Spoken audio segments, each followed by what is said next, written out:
अजीत जब उस कब्रिस्तान में जाता है तो उसको कुछ इतना अजीब महसूस होता नहीं है। बाहर से ये कब्रिस्तान बाकी कब्रिस्तानों के जैसा ही तो नजर आ रहा था। इससे पहले भी अजीत काफी ऐसे कब्रिस्तानों में गया था जिसको लेकर कुछ अफवाहें थी, कुछ वहम थे। जितना डरावना वो देखने में लगता था, उसकी तह कुछ और ही होती थी। कोई बात नहीं निकलती थी। ना जाने इतनी कितनी ही रातें अजीत इन कब्रिस्तानों में बिता चुका था जिसके बारे में ये मशहूर था कि ये भूतिया कब्रिस्तान है। लेकिन आज का कब्रिस्तान देखने में चाहे बाकी कब्रिस्तानों के जैसा ही लग रहा हो, लेकिन कुछ तो इसमें अलग था। क्योंकि जब तक अजीत इस कब्रिस्तान के बाहर था तब तक तो सब कुछ ठीक था, लेकिन जैसे ही इस कब्रिस्तान के अंदर जाता है और सबसे पहले जिस जगह पर इसका ध्यान जाता है, इसकी आंखें फटी की फटी रह जाती हैं। आज तक ऐसा दृश्य इसने किसी और कब्रिस्तान में नहीं देखा था। क्या था वो दृश्य? क्या वो महज एक दृश्य था या फिर मौत थी अजीत की? ये तो पता लगेगा आज के किस्से में, लेकिन उससे पहले मैं ये किस्सा शुरू करूँ, आप सबसे गुजारिश है कि नए हैं चैनल पर तो लाइक शेयर सब्सक्राइब जरूर कीजिएगा और साथ के साथ हाइप करना मत भूलिएगा। कमेंट में अपना फीडबैक जरूर बताइएगा कैसा लगा आपको किस्सा। शुरू करते हैं इस किस्से का अगला पड़ाव। अब अजीत, जैसे मैंने पहले कहा कि वो ऐसे कई कब्रिस्तानों में गया है। वो कोई घोस्ट हंटर नहीं है, वो एक महज पत्रकार है जिसका जो जॉनर है वो यही है कि वो कुछ ऐसी दंत कथाओं को या फिर कुछ ऐसी दकियानूसी बातों का खंडन करता है। और उसके लिए वो खुद उस फील्ड में जाता है जहाँ पर ऐसी प्रथाएं, ऐसी मान्यताएं होती हैं कि यहाँ पर कुछ पैरानॉर्मल घट रहा है। आज तक अजीत का वास्ता कभी भी ऐसी किसी भी पैरानॉर्मल एक्टिविटी से नहीं हुआ, जिसकी वजह से अजीत काफी ज्यादा कॉन्फिडेंट है। जो अखबार में वो काम करता है उस अखबार में भी काफी उसकी साख है। ना सिर्फ अखबार में बल्कि जो श्रोता उसको सुनते हैं रेडियो पर भी, या फिर जो उसके आर्टिकल्स या जो उसकी रिसर्च को पढ़ते हैं अखबारों में भी, सब में वो एक जाना माना चेहरा था। मैं ये था इसलिए बात कर रहा हूँ क्योंकि बात अब पुरानी है और शायद आज अजीत वो काम करते भी हैं या नहीं, या उस अखबार में है भी या नहीं, नहीं पता। लेकिन जब वो थे तो उनका नाम काफी था। अब ऐसे ही उनको एक पता लगता है कि जो एक उत्तर प्रदेश का नेपाल के साथ लगता एक गांव है, ये गांव काफी पिछड़ा हुआ गांव है और इस गांव में एक कब्रिस्तान ऐसा है जो आज तो नहीं उपयोग में है, लेकिन वहां पर बहुत पुरानी कब्रें हैं।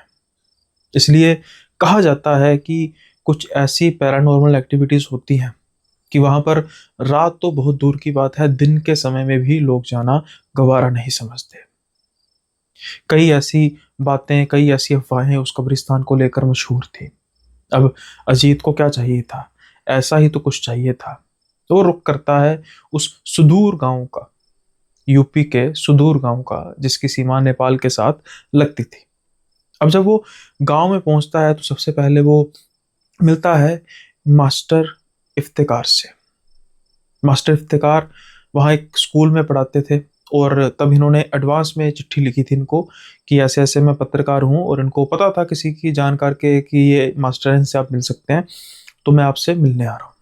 अब जब ये मास्टर इफ्तिकार से मिलने जाते हैं उससे पहले ये एक चाय की टपरी देखते हैं और वहाँ पर सोचते हैं कि भाई क्या खिचल देनी उनको, चाय यहीं पे पीते हैं।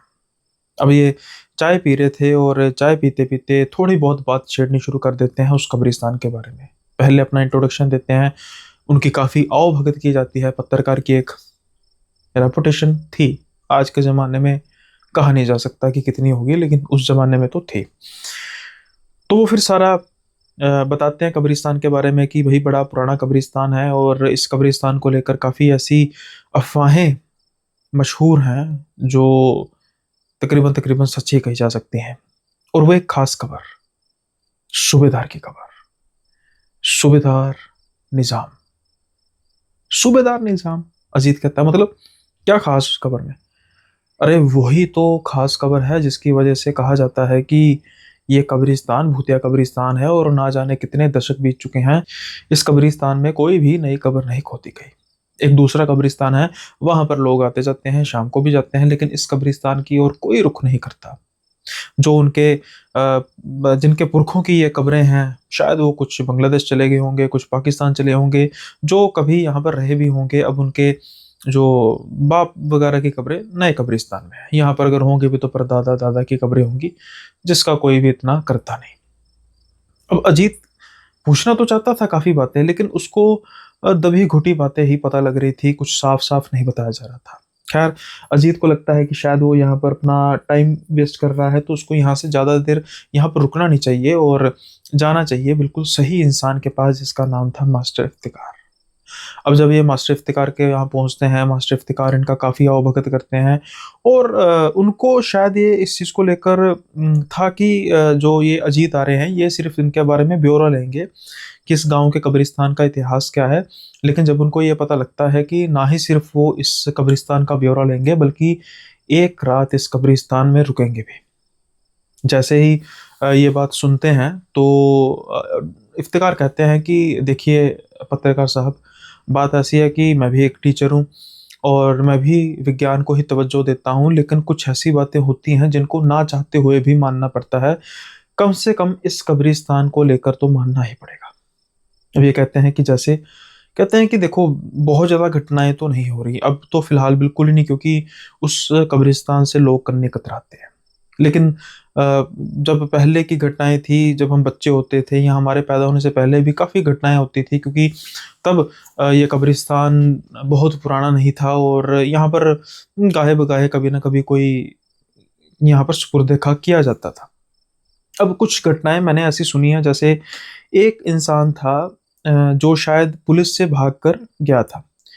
अब पुलिस रिकॉर्ड्स में उसकी उम्र तकरीबन कुछ 28 बरस के आसपास थी। कहा जाता है कि वो रात के समय में इस कब्रिस्तान में छुपा, लेकिन जब वो अगले दिन दिन के समय में कब्रिस्तान में लोग गए, तो वो वहाँ पर बेहोश मिला। अब पत्रकार अजीत कहते हैं कि इसमें कौन-सी बड़ी बात है? इसमें तो भई वो हो सकता है कि भूख की वजह से या कुछ कीट-पतंगे ने काट लिया, उसकी वजह से बेहोश हो गया हो। मास्टर इफ्तिकार कहते हैं कि बात तो आपकी बिल्कुल ठीक है, लेकिन जैसा मैंने कहा कि उसकी जो उम्र थी वो 30 के नीचे-नीचे थी, पर जब वो मिला, वो कम से कम 50 का लग रहा था। उसके बाल सफ़ेद हुए हुए थे, हट्टा-कट्टा था पुलिस रिकॉर्ड में, लेकिन कमज़ोर हुआ था। अगर उसके हाथ में हथकड़ी ना होती, तो वो पहचाना ही ना जाता। वो बिल्कुल गुमसुम हो गया। हॉस्पिटल में भर्ती कराया गया। डॉक्टरों ने कहा कि नहीं, तो इसको उम्र ही इतनी होनी चाहिए जितनी वो लग रहा था। अब पुलिस वालों पर भी हुए कि ये बंदा ही को हो रहा है, लेकिन जो भी उसकी थी आइडेंटिटीज़ थी, जैसे बर्थमार्क होते हैं, उसके हिसाब से ये वही इंसान था। उसके बाद वो कुछ बोल ही नहीं सका। उसकी आँखें खुली रहती थी, जैसे मानो कोई डरावना दृश्य देख लिया हो। अब वो ज़्यादा देर रह नहीं सका, उसके बाद कुछ महीनों बाद वो मर गया। उसकी मौत भी काफ़ी रहस्यमय थी, क्योंकि जब वो मरा सिर्फ़ उसी समय वो चीखा, उसी समय उसने पुकारा आस-पास के लोगों को कि मुझे बचाओ, ये सारे मुर्दे मुझे मार डालेंगे। और हुआ भी ऐसा कि वो मर गया। अब ऐसे ही एक और किस्सा है कि एक गाँव में एक बच्चा था, वो कहीं दूसरे गाँव से आया था और ये बच्चे सारे खेलने के लिए गए थे। तो मतलब पुरानी हमारे जब हम बड़े छोटे थे, तब की बात है और खेल-खेल में ये बच्चे कब्रिस्तान चले गए और अचानक से एक बच्चा एक ज़मीन के पास दबने लगा, जैसे दलदल में धँस रहा हो। बिल्कुल सूखी ज़मीन, पथरीली ज़मीन। अब ये शाम का समय था, दूसरे बच्चे डर के मारे भागे। जब वो वापिस अपने माँ-बाप को लेकर आए, तो सिर्फ़ एक उँगली से पहचाना गया कि वो यहीं पर दबा है, उसकी एक उँगली बाहर थी। अब बिना किसी बात के कैसे एक इंसान, एक बच्चा उस ज़मीन में दब गया? सिर्फ़ उसकी उँगली बाहर थी। शायद कुछ समय बाद वो भी दब जाती। कुछ तो है ऐसा कब्रिस्तान में पत्रकार बाबू, मैं सच कह रहा हूँ आपको। आप मानो चाहे ना मानो, लेकिन मैं कम से कम आपको ये बात के लिए अलो नहीं करूँगा कि आप रात के समय में वहाँ पर जाएँ। और हाँ, वो कब्र, कब्र कौन-सी कब्र? सूबेदार निज़ाम की कब्र। सूबेदार निज़ाम! अरे इसके बारे में मैंने चाय की टपरी पर भी सुना था, आखिर ये कब्र का सीन क्या है? अब इफ्तिकार हंसते हैं, कहते हैं चलो मैं आपको बताता हूँ। इससे पहले कि ये कुछ कह पाते तो उनकी पत्नी, इफ्तिकार की पत्नी खाना लेकर आ जाती है और कहती है कि आप पहले खाना खाइए। अब खाने के दौरान ये बातें करने लग पड़े, बातें पॉलिटिकल होने लग पड़ी, और इनका जो मेन एजेंडा था यानी कि कब्रिस्तान को लेकर वो ऐसे ही रह गया, खास तौर पे उस खास कब्र सूबेदार निज़ाम की कब्र को लेकर। थके हुए थे पत्रकार, सो गए। अब सुबह उठते हैं, सुबह इनको गांव की सैर कराई जाती है, लेकिन पत्रकार का ध्यान तो सिर्फ और सिर्फ उसी कब्रिस्तान की ओर लगा हुआ था। और वो इतना भी जान चुके थे कि मास्टर इफ्तिकार के होते हुए मैं उस कब्रिस्तान में रात को नहीं जा सकूंगा। मुझे कुछ ना कुछ तरकीब लड़ानी पड़ेगी, कुछ ना कुछ मुझे ऐसा करना पड़ेगा कि मैं रात के समय में कब्रिस्तान जाऊं और इनको पता भी ना लगे। शाम होते होते उनके दिमाग में बात आ गई। ये बाइक पर आए थे, अचानक से ये कहने लगते हैं, अरे अरे अरे भाई, मेरे दिमाग से बात निकल गई, मैंने कुछ ज़रूरी काम जाना था और मैं भूल ही गया। मैं तो सोच कर आया था कि शायद मैं 16 तारीख को वो काम है, लेकिन मुझे अभी दिमाग में आया कि 15 तारीख को काम है। मुझे माफ़ कीजिए मास्टर साहब, मैं फिर आ जाऊँगा कुछ दिनों बाद, अभी मुझे जाना पड़ेगा। लेकिन हाँ, एक बात का ध्यान रखना, दिन के समय में तो वो कब्रिस्तान मुझे दिखाई देंगे, मैं ख़ास तौर पर उस कब्र के बारे में जानना चाहता हूँ, उस कब्र को देखना चाहता हूँ जिसका नाम मैंने कई बार सुना है, सूबेदार निज़ाम। आखिर है कौन ये? खैर, अब ये चल पड़ते हैं बाइक गाँव के बाहर। मास्टर इफ्तिकार को सच में लगता है कि ये गाँव के बाहर की तरफ जा रहे हैं, लेकिन नहीं। जैसे ही अंधेरा पड़ चुका था, ये अपनी बाइक को फिर मोड़ते हैं और अब उस कब्रिस्तान की तरफ हो लेते हैं। इनको किसी भी तरीके का डर नहीं था कि कोई देख लेगा, क्योंकि उस कब्रिस्तान की तरफ तो कोई जाता ही नहीं था। इसलिए अब ये पहुंचते हैं उस कब्रिस्तान। जब ये उस कब्रिस्तान को बाहर से देखते हैं, नेचुरली बात है, मेंटेनेंस नहीं थी, देखने में तो पुराना लग ही रहा था, इसलिए ये कोई ज़्यादा डरते नहीं है। अब ये बाइक साइड पे लगाते हैं और जैसे ही कब्रिस्तान के अंदर एंटर करते हैं, इनको कुछ अजीब सा महसूस तो होता है। कुछ ऐसा महसूस होता है जो इनको आज तक किसी भी कब्रिस्तान, किसी भी ऐसी हॉन्टेड प्लेस में जाने पर नहीं हुआ था जो इनको आज महसूस होता है। लेकिन सबसे पहले जिस चीज की तरफ इनका ध्यान जाता है, जिस दृश्य की तरफ इनका ध्यान जाता है, इनकी आंखें फटी की फटी रह जाती हैं। इनको कब्रिस्तान के बीचों बीच एक कब्र दिखाई देती है। अब आप सोचेंगे कि इसमें कुछ ऐसा दृश्य, क्या बात। वो कब्र बहुत बड़ी लग रही थी और बाकी सभी कब्रें कच्ची थी, सिर्फ वही कब्र थी पक्की थी, और वो देखने में सच में बेहद ही डरावनी लग रही थी, क्योंकि सिर्फ उस कब्र के आसपास ही धुआं आसपास दिखाई दे रहा था। बाकी सब जगह पे वातावरण शांत था। अब ये धीरे धीरे उस कब्र की ओर बढ़ना शुरू करते हैं। इनको लगता है कि शायद ये उसी व्यक्ति की कब्र है जिसके बारे में मैं पिछले 2 दिनों में काफ़ी बार सुन चुका हूँ, और ये इंसान है सूबेदार निज़ाम। अब ये उस कब्र के पास आते हैं। सिर्फ उसी कब्र पर जो टॉम स्टोन था, वहाँ पर एक बहुत ही बड़ा टॉम स्टोन था और उर्दू में कुछ बखान किया गया था। उर्दू इनको पढ़नी आती थी। अंधेरा था, टॉर्च जगाते हैं और नाम पढ़ते हैं। जो वहाँ पर लिखा हुआ था मैं हूबहू तो नहीं बता सकता, लेकिन उसका कॉन्टेक्स्ट आपको बता सकता हूँ कि यहाँ पर एक शैतान को दफन किया गया है। नाम है सूबेदार निज़ाम। मौत का साल 1853। यह सूबेदार अंग्रेजों का पिट्ठू था। इसने गांव वालों पर काफ़ी तशद्दुद किए। जब तक ये गांव में रहा, ये सिर्फ इसी गांव का नहीं, बाकी और भी गांव का सूबेदार था। अपने मरने से पहले इसने कम से कम 15 गरीब घरों के चिराग बुझा दिए, उनको लाइन में खड़ा कर कर गोली मार दी, क्योंकि उसको शक था कि ये अंग्रेजों के खिलाफ विद्रोह करना चाहते हैं। लेकिन इसकी सजा गांव वालों ने इसे दी, मार मार कर इसके टुकड़े कर दिए। लेकिन तब यहाँ पर कंपनी राज था, और उसी कंपनी राज की वजह से इसकी कब्र को बेहद अच्छे तरीके से सिंहासन की तरह सजाया गया। हमने यहाँ पर एक बहुत बड़ा मार्का लिखा है इसके काले कारनामों के बारे में। इस्लाम में कब्र को खुर्द-बुर्द करने की इजाज़त नहीं है, हम इसका सम्मान करते हैं। लेकिन यहाँ पर आने वाले हर एक इंसान को इस शैतान के बारे में पता होना चाहिए। कि ये शैतान यहीं पर दफन है। ये जो बात मैंने कही है ये इन बिन मैंने नहीं कही है, ये एक बड़े ही लहजे में लिखा गया है, लेकिन कॉन्टेक्स्ट यही था। अब इनको समझ लग रहा था कि आखिर सूबेदार निजाम है कौन या था कौन। वो एक ऐसा शैतान था जो यहाँ के लोगों पर जुर्मों सितम करता था, और उसको सजा तो उसके गांव वालों ने दे दी, लेकिन अंग्रेजों की रहमो करम से कम उसकी लाश को अच्छे तरीके से यहाँ पर कब्रिस्तान में गाड़ा गया और पक्की कब्र उसकी बनाई गई। अब ऐसी भी कोई बात नहीं थी पहले, जैसे वो उस कब्र को देख के डरे थे कि बहुत बड़ी कब्र है और धुआं क्यों इस कब्र के आसपास मुझे दिखाई दे रहा है।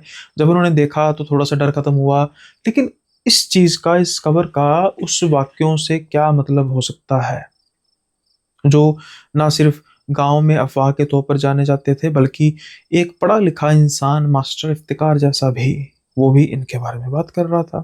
हालांकि इस कब्र के बारे में जान नहीं पाए थे अजीत, लेकिन अब इनको खुद पता लग गया था कि इस कब्र का मतलब क्या है। लेकिन नहीं, ये तो सिर्फ एक चेतावनी थी, ये तो सिर्फ एक उस शैतान का करेक्टरिस्टिक था, उस शैतान की इंट्रोडक्शन थी।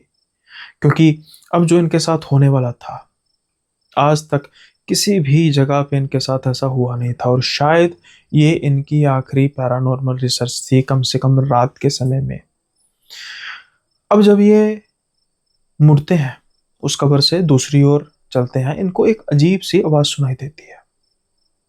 ऐसा लग रहा था कि गन शॉट्स हो रहे हैं, एक के बाद एक, ठक ठक ठक। कुछ ही सेकंड्स में 15 गन शॉट। अगर ये वैसे ही आवाज होती तो शायद ये इतना गौर ना करते, इस चीज को दरकिनार कर देते, लेकिन अभी कुछ समय पहले इस कब्र के टॉम्बस्टोन पर लिखा हुआ था कि 15 लोगों को लाइन में लगाकर गोली मार दी गई। क्या इस एक्टिविटी का उस घटना से कोई ताल्लुक है? शायद हो भी सकता है, लेकिन ये ज्यादा अब जानने में इंटरेस्टेड नहीं थे। ये आसपास की कब्रें देखते हैं, वो कब्रें कुछ ज्यादा ही खतरनाक लग रही थी, वो कब्रें कुछ ज्यादा ही भयानक लग रही थी। अब इनको लगता है कि मुझे ज्यादा समय यहाँ पर रुकना नहीं चाहिए, इसलिए ये अब जाने लग पड़ते हैं उसी गेट की तरफ। ये नीचे की तरफ सर झुकाकर चल रहे थे ताकि कोई कीट पतंगा, कुछ पत्थर वगैरह से मैं गिर ना जाऊं।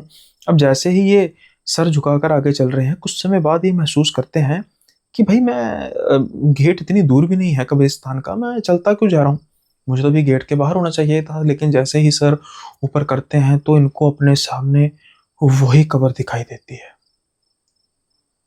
सूबेदार निजाम की कब्र। ये घूम के पीछे होते हैं, ये मैं कैसे आ गया, शायद मैंने सर नीचे किया था, गलती से मैं घूम कर फिर वापस आ गया हूँगा।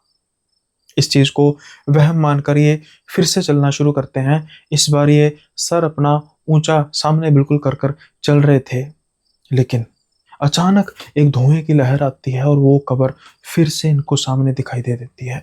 अब इनको शायद मतलब पता लग चुका था उस कब्र के आसपास के धुएं का। अब ये बेहद डर चुके थे, अब ये भागते हैं, लेकिन वही होता है जिसका डर था। जैसे मैंने कहा कि पहले ये नीचे सर झुकाकर जा रहे थे ताकि कोई पत्थर वगैरह से टकरा ना जाए, और अब ये पत्थर से टकराते हैं। जैसे ही पत्थर से टकराते हैं, अचानक जंप खाकर गिरते हैं और सीधा एक पत्थर से इनका सर टकराता है। कुछ समय बाद इनको होश आती है। इनका सर दर्द के मारे फटे जा रहा था, लेकिन अब इस कब्रिस्तान में ये अकेले नहीं थे। इनको महसूस हो रहा था कि मेरे आसपास कुछ लोग बैठकर रो रहे हैं।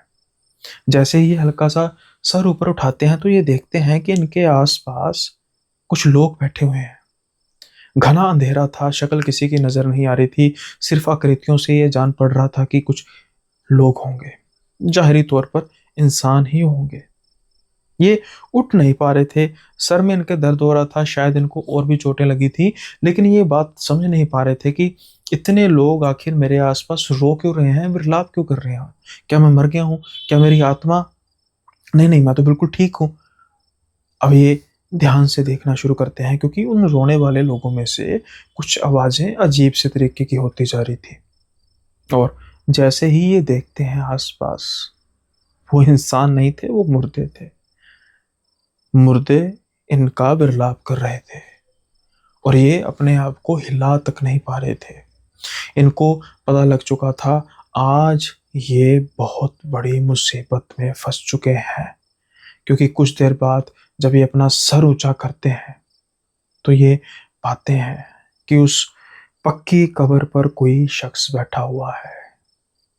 अंधेरा था, सिर्फ आकृति ही नजर आ रही थी, लेकिन उस आकृति में भी उसके शरीर की ढील डोल से पता लग रहा था कि कम से कम 6.5-7 फीट का एक इंसान होगा या फिर एक मुर्दा।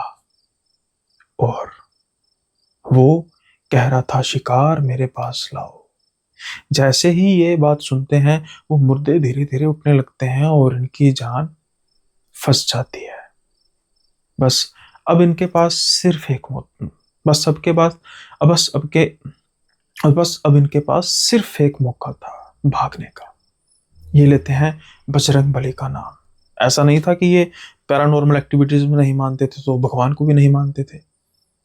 ये जल्दी से अपने आप को हिलाने की कोशिश करते हैं, हनुमान चालीसा पढ़ना शुरू करते हैं। ना जाने कैसे इनके शरीर में शक्ति सी आती है, ये उठते हैं और बस भागते हैं। अब इनको गेट सामने नजर आ रहा था, ये किसी भी आसपास की चीजों की तरफ नहीं देख रहे थे।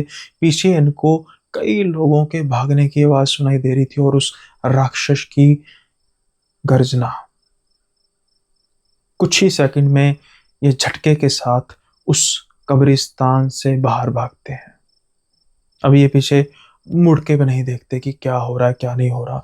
हालांकि कब्रिस्तान से बाहर जाते ही वो आवाजें कम हो जाती हैं और धीरे धीरे बंद हो जाती हैं, लेकिन ये भागे जा रहे थे, हनुमान जी का नाम जपे जा रहे थे। कुछ सेकंड बाद ये पहुंच जाते हैं मास्टर इफ्तिकार के घर के सामने और तेज तेज दरवाजा खटखटाते हैं। मास्टर इफ्तिकार दरवाजा खोलते हैं और वो जब हालात देखते हैं अजीत के, उनको जल्दी से उठाकर अंदर लेकर आते हैं। अजीत ज्वर के मारे तपे जा रहे थे, कुछ भी बोलने की हालत में नहीं थे, लेकिन बोलना चाहते थे। फिर भी इफ्तिकार उनकी हालत को देखते हुए उनको इशारा करते हैं, कोई बात नहीं, बाद में। पानी वगैरह पिलाया जाता है और उनको रेस्ट करने के लिए कहा जाता है। घर में कोई बुखार की गोली होती है वो भी दे दी जाती है। सुबह जब उठते हैं तो ये बात गांव में फैल चुकी थी। कुछ लोग अजीत का मजाक उड़ा रहे थे, कुछ गुस्से में थे, कुछ कंसर्न शो कर रहे थे, जिनमें से इफ्तिकार भी एक थे। अब वो अजीत को कहते हैं कि इसलिए हमने आपको रोका था, अब हमें पता लग गया है कि आप तो वहीं पर गए होंगे। और अजीत शर्मिंदगी से सर में हाँ में सर हिलाते हैं कि हाँ मैं वहां पर गया था और जो मैंने नज़ारा वहां पर देखा मैं ताउम्र उसको भूल नहीं पाऊंगा। इफ्तिकार कहते हैं कि आप सौभाग्यशाली हैं कि आप बचकर आ गए, नहीं तो कोई बचता नहीं है। तो जो बच भी जाता है वो इस हालात में होता नहीं है कि वो जिंदगी भर स्टेबल रह पाए। मुझे तो यही बात का डर था कि जब आप उठेंगे, अगर हम हमें ना पहचान पाए तो फिर दिक्कत होगी, लेकिन वो पहचान गए थे। अब जब सारा किस्सा सारी घटना बताते हैं इफ्तिकार को, फिर इफ्तिकार बताते हैं कि इसीलिए तो वो कब्रिस्तान मशहूर है। ना सिर्फ वहां पर उस निजाम की कब्र है, सूबेदार निजाम की, बल्कि उसके चाटुकारों की कब्रें भी वहीं पर थी। इसलिए वो आज भी उन पर राज करता है। उसके मुर्दे प्रेत वहां पर आने वाले लोगों का शिकार करते हैं। आप सौभाग्यशाली हैं बच के, लेकिन कैसे? तो फिर वो कहते हैं कि मैंने बस बजरंग बली का नाम लिया था। इफ्तिकार मुस्लिम थे लेकिन मानते तो है ना। वो कहते हैं कि एक वही शक्ति तो है जिसने आपको बचा लिया, वरना शायद आज हम आपको उस कब्रिस्तान में ढूंढ रहे होते और आपकी लाश मिलती। खुदा ना खास्ता ऐसा होता। अजीत वापिस आते हैं, एक बेहद ही बुरा, बेहद ही डरावना एक्सपीरियंस लेते हैं और अपने आर्टिकल में छापते हैं कि ये पहला और शायद ये आखिरी वाक्य है जिसमें मैंने ना सिर्फ महसूस किया बल्कि मैंने देखा उस शैतान को, उस सूबेदार निजाम को जिसको 1853 में मारा गया था। वो अंग्रेजों का चाटुकार था, उसके साथियों की कब्र भी वहीं पर है, इसलिए आज भी उसके प्रेत शिकार में रहते हैं। वो कब्रिस्तान अब इस्तेमाल में नहीं है। अच्छा हुआ, उन प्रेतों को वहीं रहना चाहिए, उसी दायरे में, और वहां पर किसी को नहीं जाना चाहिए। ये मैं सलाह दूंगा जाती तौर पर। उम्मीद है ये किस्सा आपको बेहद पसंद आया होगा। बेहद पसंद आया तो लाइक शेयर सब्सक्राइब करना मत भूलिएगा, साथ के साथ ही बेल आइकन को प्रेस जरूर कीजिएगा।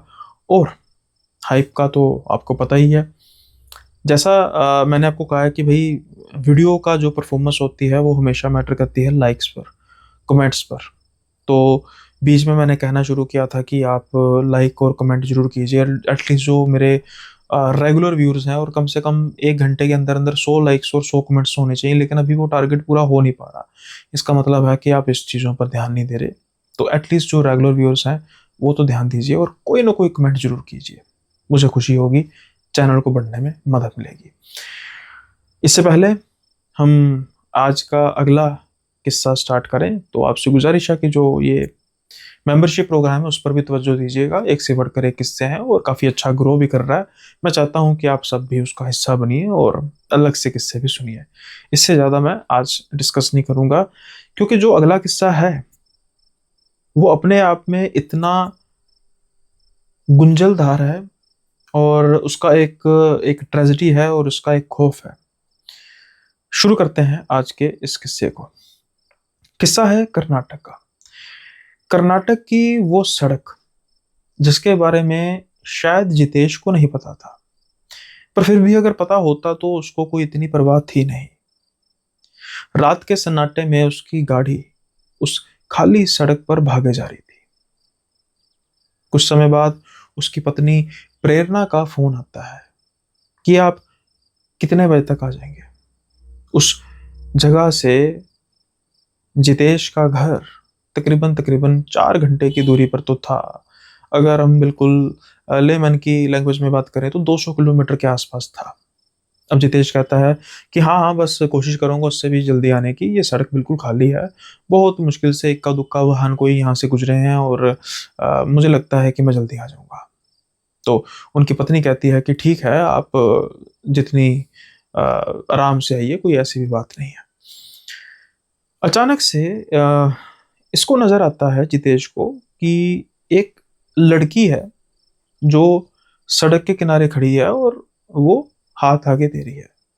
उसके हाथ में एक छोटा सा बैग नजर आ रहा है और होगी कोई लड़की कुछ 22-23 बरस के आसपास। अब जितेश, हालांकि उसकी उम्र 40 बरस की हो चुकी है, बच्चे भी हैं, और आज तक भी जितेश ने कभी भी इतना रिस्क नहीं लिया कि वो किसी को ऐसे लिफ्ट दे। लेकिन इतने सुनसान रास्ते में उस लड़की को देखकर जितेश के मन में आता है कि भाई ये क्या सीन है, मतलब इतनी जवान लड़की और ये ऐसे क्यों सड़क पर खड़ी है। तो ये गाड़ी रोक ही लेते हैं। अब सोचने वाले कई बातें सोच सकते हैं कि मन में कैसी बातें आएंगी, लेकिन फिलहाल के लिए हम यही मान के चलते हैं कि उनके मन में ये कंसर्न आया था। और वो जब गाड़ी रोकते हैं तो वो देखते हैं कि लड़की बेहद ही सुंदर लड़की, और ये पूछते हैं कि इनका जो लहजा था बात करने का, उन्होंने यही कहा कि बेटी अ, आप इस वक्त कहाँ पे, मैंने जैसे कहा ना 40 प्लस के आसपास इनकी उम्र थी, 45 के आसपास मान के चल सकते हैं। और जितेश ने कहा कि बेटी आप इस वक्त इतनी अंधेरे वाली सड़क में सुनसान रास्ते पे। तो वो कहती है कि आगे घर मेरा है, बस 3-4 बातें करती हैं। तो ये कहते हैं ठीक है बेटी, आप ऐसा कीजिए, पीछे वाली सीट पे बैठ जाइए आराम से, और जब भी आपका कोई गांव या कोई भी घर का रास्ता आएगा मुझे बता देना, मैं आपको ड्रॉप कर दूंगा। और ये मत सोचना कि इस सड़क के किनारे ही अगर कुछ अंदर की तरफ गांव के होगा घर, मुझे बता देना, मैं आपको छोड़ने में खुशी महसूस करूंगा। अब ये जो लड़की है वो पीछे बैठ जाती है और ये जो रेयर मिरर है उससे नोटिस करने की कोशिश करते हैं कि उस लड़की में कोई हाव भाव नहीं है। जैसे ही वो लड़की बिल्कुल मिडिल सीट पर बैठती है उसके बाल बिखर जाते हैं बिल्कुल। अब उसका चेहरा बिल्कुल नजर नहीं आ रहा था, सिर्फ और सिर्फ उसके बाल नजर आ रहे थे। और बीच बीच में ये कुछ कहने की कोशिश करते हैं, कुछ बात करने की कोशिश करते हैं, लेकिन लड़की जो है वो बिल्कुल भी कोई भी किसी भी तरीके का रिस्पॉन्स देती नहीं। अब अचानक से उस लड़की की एक आवाज आती है, यहीं रुको। ये आवाज कुछ अजीब थी। जब लड़की ने पहले 3 शब्द कहे थे, मेरा घर आ गए, बड़ी ही मधुर आवाज, बहुत ही प्यारी आवाज, उसके चेहरे से, उसकी सुंदरता से बिल्कुल मेल खाती थी। लेकिन जब अब वो लड़की बोलती है तो वो बिल्कुल अजीब आवाज, थोड़ी सी मर्दाना आवाज। ये ब्रेक लगाते हैं, ये देखते हैं कि आसपास कुछ नहीं था, बस एक रेलिंग थी, जो रेलिंग टूटी हुई थी। और ये पूछते हैं कि बेटा यहाँ पे आपका घर किस तरफ? सिर्फ एक आवाज आती है, यहाँ ही है, यहाँ ही तो मैं मरी थी। जैसा ही ये बात कहती है, अचानक से ये रेयर मिरर देखते हैं, पीछे कोई नहीं होता। ये बिल्कुल सकपका जाते हैं, डर जाते हैं, कहाँ गई? गाड़ी का कोई भी दरवाजा नहीं खुला था और मैं यहाँ मरी थी, मतलब क्या? क्या वो इंसान थी या फिर जो मैं सोच रहा हूँ वही थी? अब ये डर जाते हैं, ये जल्दी से गाड़ी का एक्सेलेरेटर प्रेस करते हैं और भगाते हैं गाड़ी, जितनी तेज हो सकता है गाड़ी भगाते हैं। लेकिन ये क्या, कुछ ही समय बाद ये देखते हैं फिर से उस टूटी हुई रेलिंग के पास ही आ जाते हैं। अभी कुछ ही समय पहले तो ये इसी जगह से निकले थे और कोई ऐसा तिरछा मोड़ भी नहीं था कि उन्होंने गलती से वो मोड़ ले लिया और घुमावदार सड़क होकर फिर से वहीं पर आ चुकी थी। ये फिर से गाड़ी को भगाते हैं। अब कुछ ही समय में ये कम से कम 5-6 बार उसी जगह पर आकर रुकते हैं, उसी जगह पर आकर रुकते हैं। पिछले ना जाने कितने टाइम से ये गाड़ी को भगाए जा रहे थे और फोन का नेटवर्क बिल्कुल डाउन, किसी को फोन भी नहीं कर सकते, थक चुके थे। इनको पता लग चुका था कि मैं बहुत बड़ी मुसीबत में हूं। अब क्या करूं मैं, क्या करूं? ये गाड़ी को साइड पे लगाते हैं और रोने लग पड़ते हैं, भगवान का नाम याद करने लग पड़ते हैं। अचानक से इनको कुछ पीछे आता हुआ दिखाई देता है। एक बड़ा व्हीकल लग रहा था, ट्रक था। ये जल्दी से हाथ देते हैं गाड़ी के बाहर जाकर और देखते हैं कि ट्रक रुक तो जाता है। वहां पर सरदार जी थे और कहते हैं कि क्या हुआ? ये कहते हैं मुझे पता नहीं लग रहा, मैं बार बार इसी जगह पे आई जा रहा हूँ। सरदार जी उसके कहते हैं अरे दारू तो नहीं पीती? ये कहते हैं नहीं नहीं सरदार जी, नहीं मैं दारू नहीं पी, आप चेक करो, आपको लग ही जाएगा पता। मैं बस जितनी बार घूमी जा रहा हूँ इसी जगह पे आ रहा हूँ। अचानक सरदार जी का ध्यान उस टूटी हुई रेलिंग के पास जाता है और कहते हैं मैंने सुना है यहाँ पर कुछ ठीक नहीं होता, तुम ऐसे करो, तुम मेरे पीछे गाड़ी लगा लो ट्रक के, और जैसे जैसे ट्रक आगे जाता जाएगा तुम चलते जाओ मेरे पीछे, कोई बात नहीं, चिंता मत करो।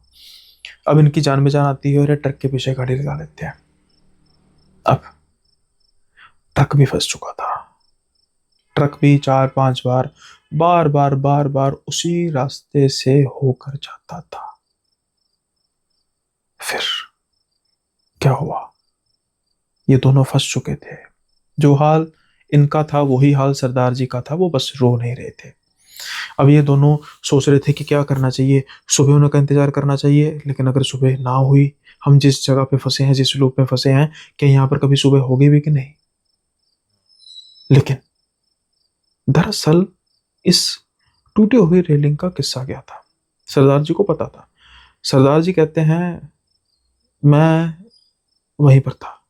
ये कहते हैं समझा नहीं। सरदार जी कहते हैं कि जब ये हादसा हुआ था ना, मैं यहीं पर था। उसके बाद कई लोगों की यहाँ पर एक्सीडेंट हुआ है, ये एक्सीडेंट प्रोन एरिया है, और साथ के साथ ही जो ये हादसा हुआ था उसके बाद से सब कुछ होना शुरू हुआ। ये पूछते हैं किस हादसे की बात कर रहे हो सरदार जी?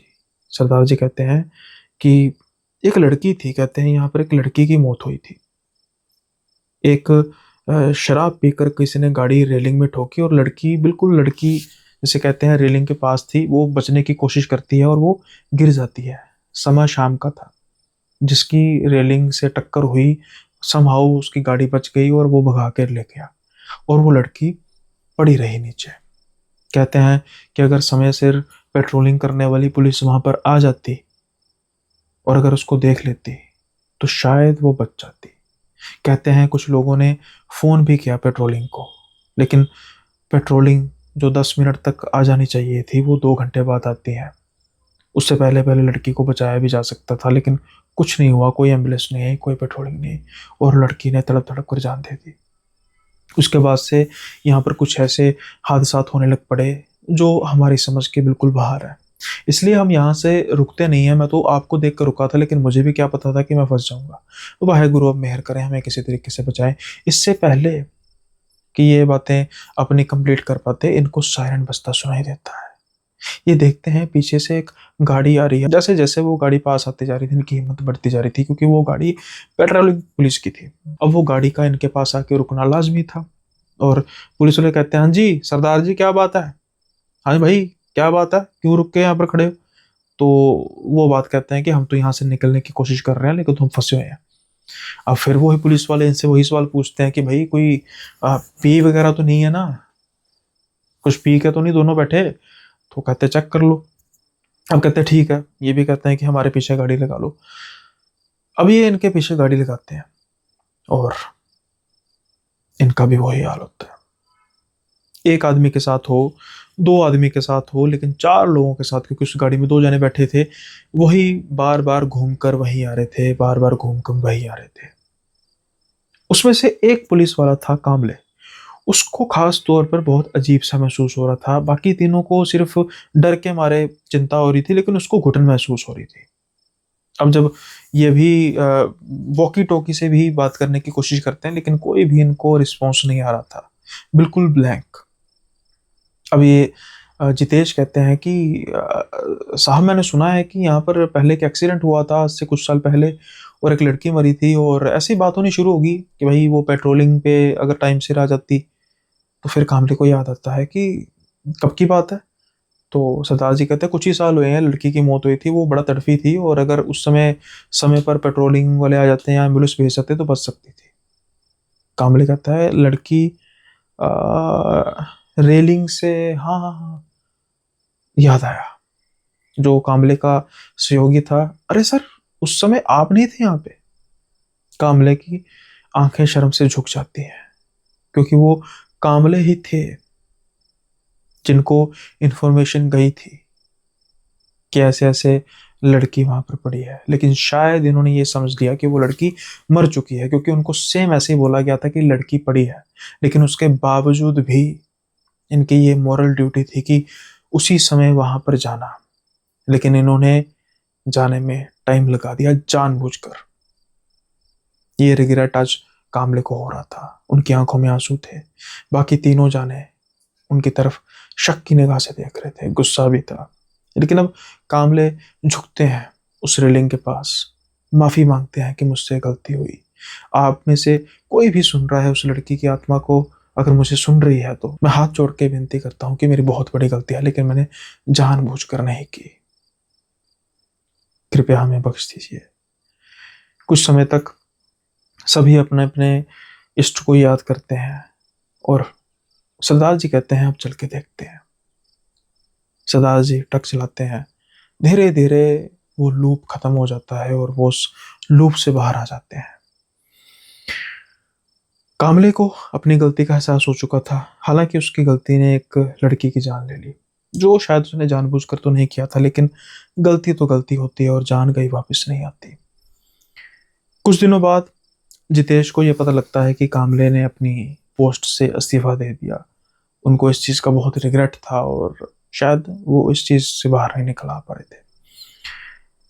ये था किस्सा उस ऐसी सड़क का, उस पॉइंट का, जहां पर एक बहुत ही दुखद घटना हुई थी और उसकी आत्मा शायद अब मुक्ति पा चुकी थी। क्योंकि कहते हैं कि उसके बाद ऐसा कोई हादसा नहीं हुआ, क्योंकि जितेश और वो सरदार जी कॉन्टैक्ट में थे, और सरदार जी का तो आना जाना लगा रहता था। जितेश हालांकि बहुत रेयरली कभी आते थे, तो सरदार जी कहते थे कि उसके बाद कभी भी उस जगह पे किसी भी घटना के बारे में सुना नहीं। यह था किस्सा एक ऐसी लड़की का जिसकी आत्मा भटकती रही, लेकिन देखिए एक छोटी सी माफी थी बस, मांगी और आजाद हो गई।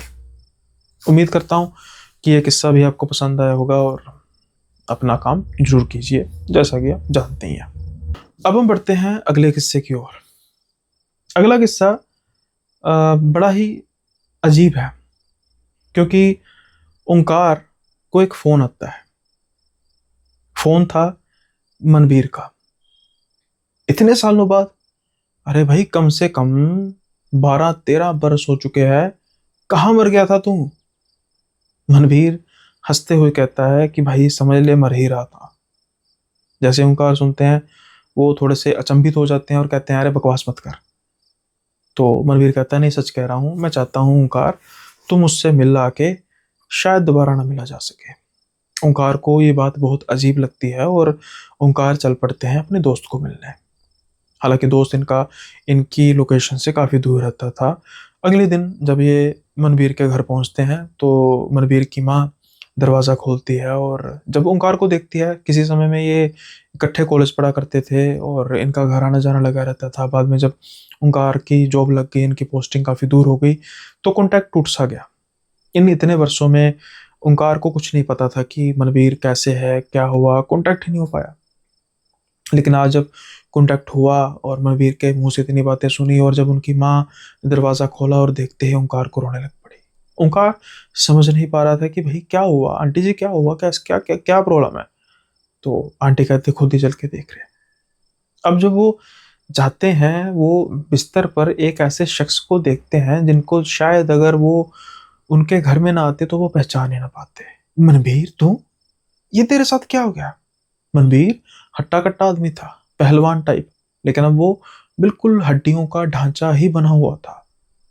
जैसे मानो सच कह रहा था कि उसकी आखिरी सांसें ही हैं और वो अपने जाने से पहले एक दोस्त को अपने मिलना चाहता है, ओंकार को। ओंकार की आंखों में आंसू आ चुके थे। उनको लग रहा था कि होगी कोई छोटी मोटी प्रॉब्लम या कोई बड़ी भी प्रॉब्लम होगी, हम देख लेंगे। लेकिन जो हालात अब मनवीर की ओंकार देख रहा था, उससे ये देखकर साफ तौर पर पता लग रहा था कि शायद अब मनवीर ज्यादा समय निकाल नहीं पाएगा। खैर, अब मनवीर और ओंकार बात करना शुरू करते हैं और ओंकार को कहता है कि भाई हुआ क्या तेरे साथ। तो मनवीर कहता है कि भाई कुछ 4 साल पहले की बात है। मैं ना किसी हिल स्टेशन पर गया था, अकेला घूमने गया था। मनवीर का डिवोर्स हुआ था नया नया और वो डिप्रेशन से जूझ रहा था। और मनवीर कहता है कि मेरा ऑरा बहुत वीक था, दिल करता था कि मैं खुद को ख़त्म कर लूं, लेकिन सिर्फ अपनी माँ की वजह से मैं अपने आप को बचाया जा रहा था।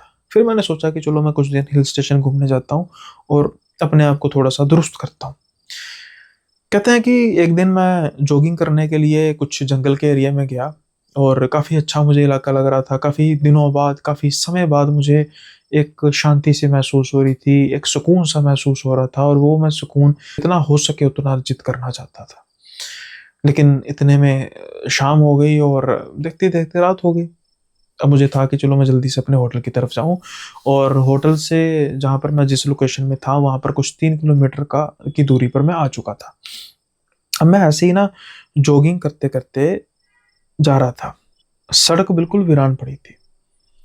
मैं चला जा रहा था, अचानक मेरी आंखों के सामने देखते देखते एक शख्स मुझे दिखाई दिया जिसका होना लाजमी नहीं था, क्योंकि मैं सामने देखता जा रहा हूँ, वो मुझे दिखना तो चाहिए, लेकिन जैसे अंधेरे की आड़ से एक इंसान मुझे चलता हुआ दिखाई दिया। अब मैं उसकी चाल को नोटिस कर रहा हूँ। जैसे जैसे मैं जॉगिंग कर रहा था वैसे वैसे ही वो जॉगिंग कर रहा था, जो कि एक यूजुअल बात हो सकती है।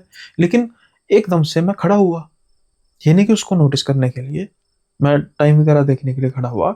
अचानक से वो भी खड़ा हुआ और वैसे ही ऐसे देखने लग पड़ा। मुझे बहुत अजीब हुआ कि ये मस्करियां कर रहा है। खैर, ये सोचते हैं कि मेरा वहम होगा और ये फिर आगे चलने लग पड़ते हैं। अब ये थोड़ा सा धीमे चल रहे थे, वो आदमी फिर थोड़ा सा धीमे चल रहा था। इनको फिर थोड़ा सा गुस्सा आने लग पड़ता, लेकिन अब कर क्या सकते थे। और ये एक बात नोटिस करते हैं कि वो डिस्टेंस खत्म नहीं हो रहा था। कैसे होता है? क्योंकि जिस तरीके से ये बिहेव कर रहे थे, सेम हूबहू उसी तरीके से वो भी बिहेव कर रहा था। इसलिए इनको अजीब लग रहा था। अब ये सोचते हैं कि मैं थोड़ा सा तेज चलना शुरू कर दूं, देखता हूँ, हो सकता हूँ कि इसको पकड़ ही लूंगा और उसको पूछूंगा कि भाई ये क्या बदतमीजी है। अब ये तेज चलना शुरू कर देते हैं, वो भी तेज चलना शुरू करता है और अचानक से एक कोहरे नुमा एक छाया आती है और वो जब देखते हैं आदमी बिल्कुल गायब। कोई मोड़ नहीं था, कोई पहाड़ की तरफ जाता रास्ता नहीं था। ये डर चुके थे, इनको लग रहा था कि कुछ ना कुछ तो गड़बड़ है। ये अब आगे चलते जा रहे थे तेज तेज। अचानक से इनको किसी के पीछे चलने की आवाज सुनाई देती है और जैसे ही पीछे घूम के देखते हैं, सेम उसी वेशभूषा वाला आदमी इनके पीछे चल रहा था। कुछ दूरी पर था, ऐसे हो ही नहीं सकता। कुछ ही सेकंड पहले ये, मान लीजिए कि 100 मीटर आगे था, कुछ ही सेकंड में ये 100 मीटर पीछे कैसे हो सकता है? ना मैं इतनी तेज चला और ना ही वो इतनी देर तक रुका। ये कैसे हो सकता है? ये डर चुके थे, ये थोड़ा तेज चलना शुरू कर चुके थे, लेकिन अभी ये नोटिस करते हैं कि वो आदमी इनसे ज़्यादा तेज चल रहा है। और जैसे ही ये देखते हैं, जब जिनका चेहरा उसको नजर आता है, वो किसी जानवर जैसा चेहरा था। पता नहीं इनको क्या चीज़ थी, क्या बला थी। और कहते हैं कि बस इनकी एक चीख ही निकलती है, अचानक से वो आदमी इनके बिल्कुल आर पार हो जाता है और जाने से पहले इनकी तरफ पीछे घूम के देखता है। एक फर्क नजर आ रहा था, जब वो आदमी इनके पीछे था वो दुबला पतला लग रहा था, लेकिन जैसे इनके शरीर में से आर पार हुआ, उसकी सेहत हूबहू मेरी सेहत जैसी नजर आ रही थी। और मैं उसके बाद से कुछ ही समय में उसके जैसा दिखाई देने लग पड़ा। अगर कपड़े ना हो तो मैं एक सिर्फ हड्डियों का ढांचा ही हूँ भाई। ये सच बात है जो मेरे साथ हुई, और तब से लेकर मेरा शरीर डाउनग्रेड जाता गया और आज मैं इस हालत पर पहुंच चुका हूँ। मुझे नहीं पता वो क्या चीज थी, क्या था वो, लेकिन उसने मेरा सारे का सारा शरीर खत्म कर दिया। अब मुझे ये महसूस हो रहा है कि मैं अब ज्यादा दिन का मेहमान नहीं हूँ। मेरी जान रोज जाती जा रही है। मेरा तुझे बुलाने का सिर्फ और सिर्फ एक ही मकसद है मेरे भाई। मेरी माँ का मेरे सिवा कोई नहीं है। हो सके तो उनका ध्यान रखना, हो सके नहीं तो छोटी सी गुजारिश है कि वृद्धाश्रम में उनको छोड़ देना। मैं एक सुकून से इस दुनिया से जाना चाहता हूँ कि मेरी माँ कम से कम मेरे बाद ठीक तो रहेगी, और मुझे सिर्फ तुझ पर भरोसा है। ओंकार की आंखों में आंसू थे। उसको अपना दोस्त जाता हुआ दिखाई दे रहा था, लेकिन वो वादा करता है कि भाई चिंता मत कर, मेरी भी माँ है, हम तुझे भी बचाने की कोशिश करेंगे। लेकिन नहीं, उसी रात को मनवीर इस दुनिया से विदा ले लेता है। लेकिन शायद आज उसके चेहरे पर एक सुकून था। सुकून था अपने दोस्त से लिए गए वादे का। अब माँ तो अकेली रह गई, लेकिन नहीं, ओंकार ने फर्ज निभाया। ओंकार कहते हैं कि आज भी मनवीर की माँ उनके साथ ही उनके घर पर ही रह रही है। नहीं, मनवीर की नहीं, मेरी भी माँ, यानी कि ओंकार की भी माँ। मैंने कभी उनमें और अपनी माँ में फर्ज नहीं किया। मेरी माँ और उनकी माँ, जब हम यहाँ पर साथ होते थे तो मिलते रहते थे, तो वो बहनों से कम नहीं है। वो मेरी माँ भी है, मेरी मासी भी है, आंटी भी है। और रही बात मनवीर की, याद आता है। इतने साल हम में कभी बात नहीं हुई, लेकिन बॉन्ड था, और आज भी याद करता हूँ उसे मैं। आंखों में आंसू आ जाते हैं। क्या था वो जिसने मनवीर को खा लिया? हिल स्टेशन जाने का दिल नहीं करता, ओंकार कहते हैं, खास तौर पर अकेले। ये कहते हैं कि जो पहाड़ों से ताल्लुक नहीं रखते वो कोशिश यही करें कि कम से कम रात के समय में अकेले पहाड़ों में ना जाएं पैदल। ऐसी चीजें खा जाती हैं। हो सकता है कि अगला नंबर आप में से किसी का हो, परमात्मा ना करे ऐसा हो। उम्मीद करता हूँ ये किस्सा भी आपको पसंद आया होगा। पसंद आया तो दबा के लाइक शेयर सब्सक्राइब कीजिए। अब हम जाने से पहले पहले आ, स्वागत और धन्यवाद करते हैं अपने नए मेंबर्स का। अब ये फ्रिक्वेंटली मैं क्यों कहने लगा हूँ कि भाई थोड़ी सी परमात्मा की कृपा से तादाद अच्छी बढ़ रही है मेंबरशिप्स की, तो इसलिए फिर मेरा भी फर्ज बनता है कि मैं उनका नाम लूं जो मेंबरशिप को ज्वाइन कर रहे हैं। तो रिसेंटली जिन्होंने ज्वाइन किया है मेंबरशिप को, मैं उनका नाम लेना चाहूँगा, जिसमें नेमर नेमर सुबदे है शायद। एक बार मैं प्रोनाउंसिएशन गलत कर दिया तो प्लीज़ मेंशन कर देना। देन संचू मोंगा जी हैं, अमनदीप कौर संधू जी हैं, नवनीत आर्यन जी हैं, मिस चबी चीक जी हैं। आप प्लीज़ अपना ओरिजिनल नेम बता देना। और अंडर अंडर ग्रैंड फ्रेम्स हैं, आप भी प्लीज़ अपना नाम बता देना। ये जो रिसेंटली अभी जिन्होंने ज्वाइन किया था, तो उम्मीद है कि बाकी नए मेंबर्स भी ज्वाइन करेंगे और आप अपना एक्सपीरियंस भी शेयर कर सकते हैं कि आपको कैसे लग रहे हैं किससे जो मेंबरशिप ओनली के हैं। इसी के साथ ही आज का जो एपिसोड है उसको यहीं पे समाप्त करते हैं। और कमेंट ऑफ द डे कुछ खास मुझे ऐसा लगा नहीं कि जिसको कमेंट ऑफ द डे की श्रेणी में रखना चाहिए। लेकिन कुछ मेंशंस हैं, जैसे हाँ, एक अभी जो रिसेंटली पॉडकास्ट आया था रिगार्डिंग गुजरात का, जिसमें एक अपने भाई ने कहा है कि भाई मैं वापी में रहने वाला हूँ। वापी की आसपास की जगह का मैंने वर्णन किया था। तो मैं वापी का रहने वाला हूँ, ऐसा वापी में कुछ नहीं है, मैंने पता कराया। भाई मैंने ये कहा ही नहीं कि वापी की घटना है, मैंने कहा कि वापी के आसपास का इलाका। अब वापी के आसपास का चारों दिशाओं का इलाका कुछ भी हो सकता है, उसका 30 किलोमीटर दूर भी हो सकता है, 40 किलोमीटर दूर भी हो सकता है, 100 किलोमीटर दूर भी हो सकता है। मेन शहर वापी, जैसे मान लीजिए कि मैं, बटाला सिटी है, ये बड़ी सिटी है अकॉर्डिंगली, मतलब पंजाब के हिसाब से। तो बटाला के आसपास के मैं कहूँ इलाका कहूँगा तो बटाला के आसपास का कोई भी इलाका हो सकता है, नॉट प्रिसाइजली बटाला या अमृतसर या फिर जलंधर या फिर दिल्ली या फिर मुंबई या फिर व्हाट्सएवर जो भी लोकेशन है। तो और कुछ भाई अपने कह रहे थे कि हम भी वापी के रहने वाले हैं, प्लीज लोकेशन का नाम। भाई नहीं बता सकता लोकेशन का नाम, क्योंकि मुझे भी किस्से आए हैं, मैंने वहां पर जाकर खुद नहीं देखा, और मैंने जस्टिफिकेशन देखनी होती है। मैंने आपको कितनी बार कहा कि अगर किस्सा जस्टिफाई कर रहा है तो मैं उस किस्से के बारे में बात करूंगा। अब भाई मुझे कोई यूएसए की किस्सा भेजेगा, मैं क्या कहूँगा, मैं पहले यूएसए जाकर देखूंगा? ना ही मैं जा सकता हूँ, ना कोई जाने देगा। ठीक है, ट्रम्प फूफा पहले से नाराज है सबसे। तो भाई आप खुद सोचिए ना, थोड़ी सी खुद अपनी उससे काम लीजिए कि भाई मुझे किससे आते हैं, और मैंने उनको ध्यान से देखना होता है, जस्टिफिकेशन देखनी होती है कि क्या सच से इन चीज़ों का ताल्लुक हो सकता है। तो अगर हो सकता है तो उनको बोल दिया जाता है। कई बार फिक्शन, लेट्स से कि मैं समझ लूँ कि यार मान लिया कि ये चीज़ें फिक्शनल है, मान लिया, लेकिन वो होती इतनी अच्छी हैं कि दिल करता है, खुद जब पढ़ने का मजा आता है तो ये आता है कि अगर मैं जब बताऊंगा तो कितना मजा आएगा। ये भी चीज़ होती है। तो प्लीज़ आप इसको एक एंटरटेनमेंट के तौर पे लीजिए।